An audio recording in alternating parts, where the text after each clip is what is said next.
Friends, Python ప్రోగ్రామింగ్‌లో మనం తీసుకున్న number prime నంబరా? కాదా? అని చెక్ చేసుకోవడం కోసం ప్రోగ్రామ్ అనేది రాద్దాము. మనకు తెలిసిన ప్రైమ్ నంబర్స్ అయితే ఏంటండి? ఆ నంబర్ ఏ నంబర్ చేత కూడా డివిజిబుల్ అవ్వకూడదు. అలాగే ప్రైమ్ నంబర్ అనేది 2తో స్టార్ట్ అవుతుంది. 1 అయితే ప్రైమ్ నంబర్ కాదు. మనకి తెలిసిన కొన్ని ప్రైమ్ నంబర్స్ 2, 3, 5, 7, 11, 13, 17, 23, 29 ఇలా ఇవన్నీ కూడా ప్రైమ్ నంబర్స్. 31 తర్వాత మనకి 37 ఇవన్నీ కూడా ప్రైమ్ నంబర్స్. ఈ ప్రైమ్ నంబర్సా కాదా అని ఏ విధంగా చెక్ చేస్తామని చూద్దాం. దీనికోసం ఒక వేరియబుల్ ఎన్‌యుఎం అనే ఒక వేరియబుల్ తీసుకున్నాను. ఆ ఎన్‌యుఎంలో ఒక వాల్యూ ఇస్తాము. ఆ వాల్యూ ప్రైమ్ నంబరా కాదా చెక్ చేయడం కోసం నేనిక్కడ మరొక వేరియబుల్ తీసుకొని ఫ్లాగ్ అనుకుంటున్నాను.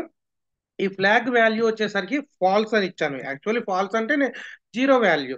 సో, ఇక్కడ నేను ఇఫ్ కండిషన్‌ని యూజ్ చేస్తున్నాను. ఇఫ్ నంబర్ ఈక్వల్ టు 1 అయితే 1 అనేది ప్రైమ్ నంబర్ కాదు కదండీ! సో, దానికోసం నేను print number comma is not a prime number అనైతే తీసుకున్నాను. 1 అయితే గనక అది ప్రైమ్ నంబర్ కాదు. మనకిప్పుడు ఏమవ్వాలి? లీఫ్ నంబర్ అనేది ఖచ్చితంగా ఏమవ్వాలి మనకి? గ్రేటర్ థాన్ 1 అవ్వాలి. గ్రేటర్ థాన్ 1 అయినప్పుడే అది ప్రైమ్ నంబరా కాదా అనైతే మనం చెక్ చేసుకుందాము. ఇక్కడ నేను for I in range for loop use చేస్తున్నాను. ఈ ఐ ఇన్ రేంజ్ ఎక్కడి వరకు కావాలి నాకు?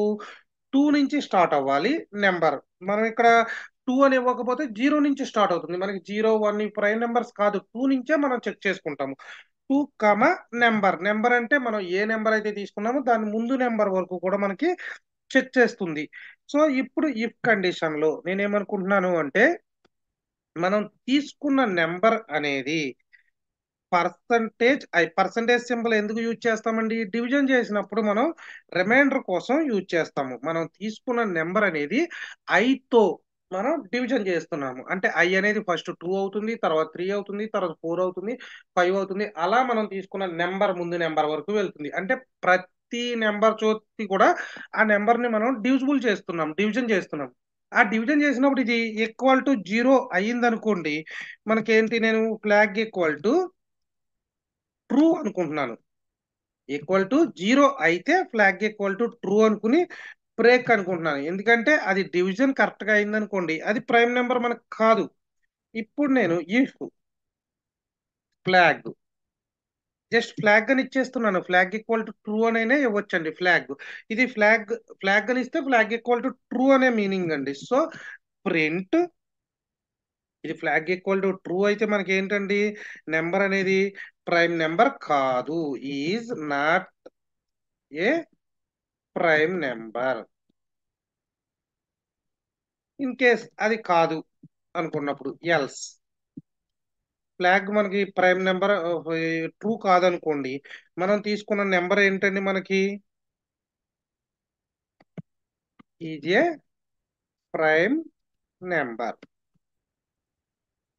ఇది ప్రోగ్రామ్ అనేదైతే ఈ విధంగా రాసాము. దీన్ని ఒకసారి మనం ప్రోగ్రామ్‌ని సేవ్ చేద్దాము. సేవ్ చేసి ఎగ్జిక్యూట్ చేద్దాము. అవుట్‌పుట్ అనేది ఏ విధంగా వస్తుంది అనేదైతే చూద్దాము.